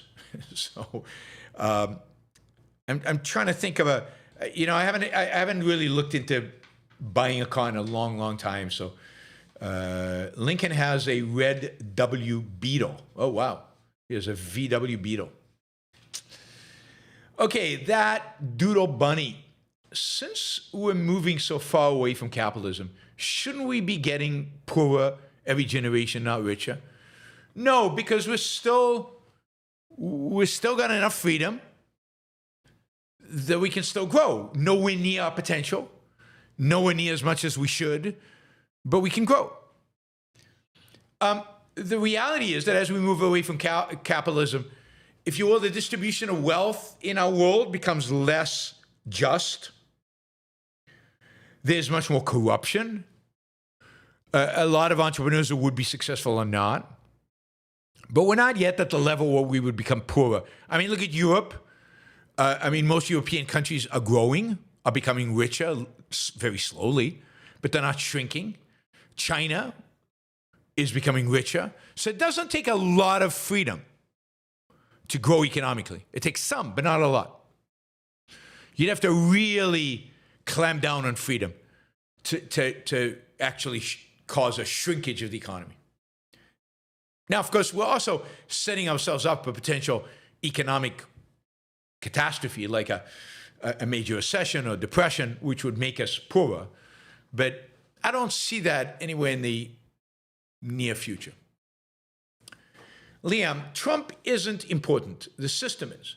The system purpose is the protection of individual rights. Trump has made it explicitly clear the system no longer exists. Yeah, that's what makes Trump important. What makes Trump important is that he is eviscerating the system. And by doing so, he is making himself important. Maybe one of the most influential, consequential presidents in American history. That for sure. Trump is apparently allowing the construction of 10 new nuclear power plants in the U.S. Is this Alex Epstein's influence? Yeah, to some extent. I'm sure it's Alex's influence. There are a lot of other people. There's a lot of money trying to influence this, but a lot of it is become ballsier, become more confident, has more confidence because of Alex. But I'm also I haven't yet seen the actual permissions being given for 10 new nuclear power plants. There's speculation about that, there's plans, it's in motion, all of this. But actually happening, we will see. I'm waiting to see construction start. Not your average algorithm. How's Milei doing? Does he have the votes for more radical market reforms? Yes. So I think he's doing well. I don't know that the market reforms are being put in place yet. I'm not sure the new parliament is in office. It might only come in January 1. I don't know. But yeah, he's all the pieces are in play for next year to be a really radical year in Argentina. I'm looking forward to it. Bonnie, any link of Elliott Management and Trump tanker seizure? Not that I know of. I don't know of any link. Hopper Campbell, has humanity outgrown communism, Nazism? We just haven't figured out how to advance from mixed economy, quasi-fascism. People will tolerate a Putin or Xi. They won't tolerate Hitler and Stalin 2.0. I mean, I hope that is true. I'm not 100% sure that is true, but I hope that is true. So they'll tolerate like this mixture. I think the advantage of particularly a Xi, maybe a Putin, is that they can still grow the economy in spite of being authoritarian, at least for a while. And people value living in a place that's getting richer. James, does Trump have an authoritarian project? Or is it the evil people around him steering him towards particular policies? I definitely think Trump is an authoritarian by temperament, by, just by his beliefs, by his, every fiber in his body is authoritarian. I think that the way it manifests itself is because I don't think he's particularly intelligent or he cares that much. I think is dictated by the people around him who have a plan, who have a project, and who are thinking also how Trump can do things that are going to set up the next president perfectly to take it to the next level in a much more thoughtful way. So Trump is setting J.D. Vance up to be a much more ruthless, in a sense of a real plan of authoritarianism. And I think the people around him are setting that up by creating particular policies, by tearing the system down. Trump just is a thug. He just wants what he wants. He's not more than that. Andrew, have the civil libertarians ultimately failed to safeguard our civil rights? If so, why were they not up to the task? Well, because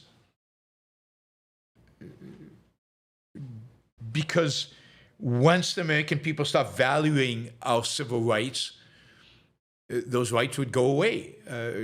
Once they start valuing those rights, the political class won't feel like they have to abide by them. And to really defend those rights, you need a proper philosophy, and the civil libertarians never had that. So, no, our civil rights are eroding, clearly eroding, and they will continue to erode under this administration and future administrations. There's just nobody to stand up for them. CSTN Faku. Hi, Dr. Brook. You mentioned some features of capitalism that are hard to measure in economic terms. Running water and electricity. I also want to point out Google Maps and real-time translation. Yeah, absolutely. I mean, you can measure them in dollars. Like, what's Google Maps worth to you? We don't know because you never bought it. It's always been offered for free. Or search, Google search, or real-time translation. All these things are unbelievably valuable. They enhance our life. Yet as economists, we don't have any way to measure their real value to our lives. And that's why our lives are even better than the numbers would suggest, because we don't know how to measure the things that are to some extent, the most important things that capitalism has provided us. Crypto fanatic, how can Fuentes, despite being banned from everything, achieves greater impact in 10 years than the entire objectivist movement in 60? Because he's playing to the crowd. He's playing to the audience. He hasn't achieved anything. He's got a big crowd. And he has an impact. But that impact is nihilistic. And nihilism sells, objectivism doesn't. I mean, I don't know, you're comparing a philosophy to an anti-philosophy. Well, it turns out that given the culture, given a progressive education, given the state of philosophy over the last 200 years, given the mixed economy, nihilistic ideas sell more than philosophical ones. I don't know why that surprises anybody. And I know a question like this is meant to say, you objectivists are failures in some way. No, we're not. The Nazis were more successful than objectivists. They actually ruled the country. They did it very quickly. Objectivism has been around for a long, long time. Immanuel Kant has been far more successful than objectivism. Postmodernism has been more successful than objectivism. Socialism has been more successful than objectivism.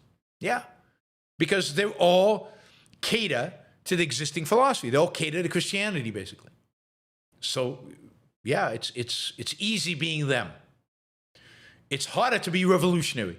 Fuentes is a nothing. Objectivism is a revolutionary philosophy. It challenges every idea that people hold. And I know some of you think that it should be easy to convince people if only we had the right charismatic people, if only we had the right humor, if only we did short videos, if only we'd invented Pepper the Frog, if only we'd whatever, we would succeed. Bullshit. All of that is bullshit. And it shows a lack of understanding of the role of ideas in man's mind, a lack of understanding of the role of ideas in history, how ideas work, how ideas function, and what ideas actually, how they work in the culture. Not to say that everything that the objectivist movement has done has been perfect or 100% or optimal or anything like that. Probably hasn't. But to compare us to Fuentes is a joke. Andrew, if a character of literature was given the characteristics of God, he'd be a villain. Yeah. I mean, somebody who wants you to sacrifice for him, somebody who wants you to, who judges you based on how much you supplicate yourself to him. Yeah, I mean, certainly a villain. God is a villain. For Lincoln, I'm a little worried about how much money you're spending on the super chats, given that you're a student and given your plans. So, I don't know what your financials are, but I'm just going to express my concern, and then you can do with it what you want. Lincoln says, for finishing my first semester of college well, 3.5 GPA, on a college admission and hopefully AOI incubator acceptance, I find out in a few days. Good luck, congratulations on the good stuff. Hope you get what you want in terms of what you find out in a few days. Lincoln says, definitely looking into moving to Austin after college. Tucson is a nice area like Austin, and it's a college town dominated by State College. But there's no tech sector or art music scene like Austin. Austin has cheaper rents since their housing bubble deflated. $750 rent in Austin now. Well, I mean, that's for a pretty small place, would be my guess. I remember paying $400 a month rent in Austin for a 2.5 bedroom place with a master bedroom, a kid's bedroom, and a closed off balcony, which became my office. And we lived there and loved that little apartment. All right, Arum says, just came back from Bangkok, loved it. Good food available, better than the U.S. Yeah, the food in Bangkok's amazing. Can you speak more towards the dominant philosophy and political economy forecast for the country? Good place to move. Well, I mean, they're involved in a kind of a military struggle right now with Cambodia, which is no good. It's a very politically very unstable place. They have a monarch who is symbolic, but who can pull the strings from the background if he doesn't like a government. They have a very active military that sometimes overthrows the government. They have a generally, a good respect for property rights and things like that, but it's also quite corrupt. So if you pay the right people, you get what you want. I mean, I don't know a lot about Thailand. It's growing economically, although economic growth has declined significantly over the last few years, and it's only growing at 1 or 2%. Not significant for a country that poor. They should be growing at 5, 6, 10% a year. Education is not big there. There's still immense poverty in the countryside. People are incredibly friendly in spite of the poverty. So in that sense, it's a great place. The food is fantastic. It's cheap to live there. You could be a really good, a digital nomad there for a while, I think. But yeah, it's I don't know. The police are probably quite corrupt. I read some novels about it. I forget the names of the novels about Thailand, which were really interesting. Buddhism plays a big role there. Buddhist philosophy. So there's a certain element of passivity. I told you about, I think last time we talked about, last show, something about kind of a lot of prostitution, partially because they have a very loose attitude towards sex that I think comes from the Buddhism. But real sex culture and sex shows and clubs and prostitution is cheap and easy and beautiful girls and but again also like ladyboys and all kinds of stuff. You can pretty much get anything you want. So but it's colorful. It's bright. I mean, I find the people incredibly. The best service I've ever had is in a Thai hotel. Thai hotels, the service is just unbelievable. Primarily because of how what do you call it? How friendly they are, and luxurious. A lot of the hotels are super luxury, make 5 stars look like nothing, and yet reasonably priced. So because there's a lot of hotels, there's a lot of competition. Anyway, yeah, and Bangkok is interesting, but then you've got the north, Chiang Mai, which is really interesting, and then you've got Phuket. I've never been to Phuket, but I hear it's beautiful. And you've got the whole coastline, and then I was in a place called Koh Samui, which is an island, which is beautiful. So yeah, I mean, there's a lot to see in Thailand. It's an impressive place. I'd like to go back someday. I'm not sure I will, but I'd like to. Nobody invited me to give a talk in Thailand. Maybe, Arum, if you move there, you can organize a talk for me in Thailand. Lincoln, do you think a 1929-style collapse in the economy is likely in the next decade? We're 100 years removed from it and almost 20 years from '08. No, I don't think we're going to see 1929 collapses, partially because we now understand how to avoid them. Not in a healthy way, not in a sense of, free markets and that's how you avoid them, but in a sense of, the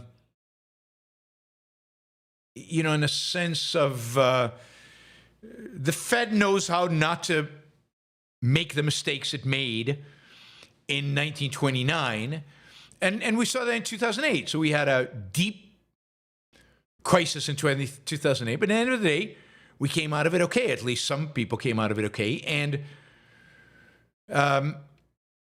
we took on more debt, and so we're not going to get a crisis like that. I mean, if we get a crisis, it's going to be related to sovereign debt. It's going to be related to the amount of debt the U.S. government holds. That's the big crisis in the future. And how it manifests itself, I do not know. It could be inflationary. I don't think you'll see default, but that's the kind of crisis. It's not going to look like 2008. It's not going to look like 1929. And if it does, then we know how to deal with it. Lincoln continues with the market and real estate values where they are, the national debt of $33 trillion, Social Security going bankrupt, and an idiot in the White House. Social Security will now go bankrupt while the idiot is in the White House. National debt is $33 trillion, and yet people mostly are still willing to lend us money and to buy that debt. I don't know, real estate is that high outside of certain areas and certain homes, but commercial real estate, I don't think is very expensive. It's quite cheap, actually. Stock market is expensive. So let's say stock market goes down 20, 25%. Is that a disaster? No. I mean, it's unpleasant. I won't like it, but it's not a disaster. OIKG, what is your opinion on how objectivists could support Trump when everything he does and says is the opposite of objectivism? I think some people are consumed with fear and with hate of the left. And that fear, which leads to hatred of the left, makes a strong man like Trump, who seems to be at least standing up to the left, somewhat appealing. That's the best I can do. And some of them just have no clue what objectivism is about. Lincoln says he's not optimistic about the future and that he's getting married, he's planning a family, he's going to move to Austin, he's going to be involved in some startup. If this is what pessimism looks like, I don't know what optimism looks like, Lincoln. So, Lucinda, I started having multiple dreams about watching YBS. For some reason, the live chat in my dreams still has Scott in it. Any advice on getting Scott out? Well, I think now that you've verbalized it, I think that's going to help. So just talking about it helps. What else can we do to help Lucinda get Scott out of her dreams? Yeah, I mean, I think just participating in the chat now without Scott is going to recondition your mind to him not being here. Lincoln, speaking of cars, I'd love to rebuy the same model as my dad's first car for him, a 68 Firebird convertible, very expensive, so probably a retirement gift. That sounds cool. That sounds cool. Those big muscle cars of the past. Those are cool.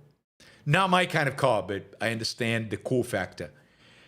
Andrew, did you make the point at a recent event that there's no social consciousness and got a big counter reaction? What's the significance of that?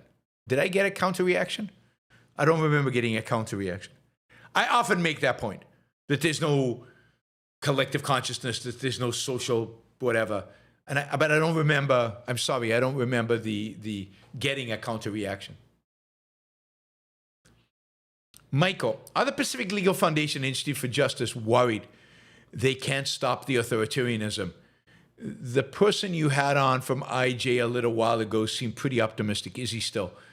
That was Larry. He's actually from Pacific Legal Foundation, Larry Salzman.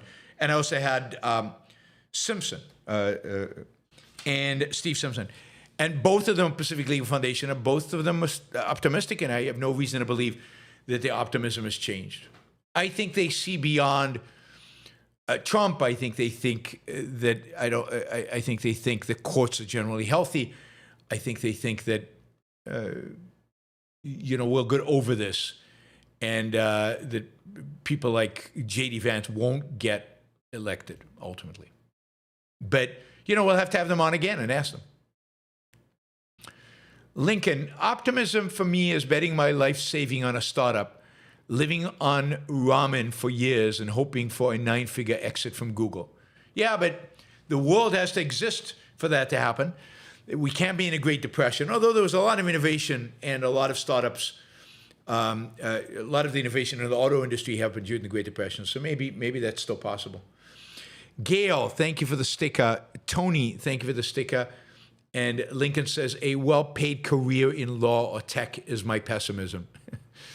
That's pretty pessimistic, I have to say. That's awful. All right, guys. Thank you. Thanks to all the super chatters. Really appreciate it. Thank you all for being here. We hit the 2-hour mark exactly. I will see you all tomorrow and over the weekend, both Saturday and Sunday. There will be shows. Sundays will be a members only.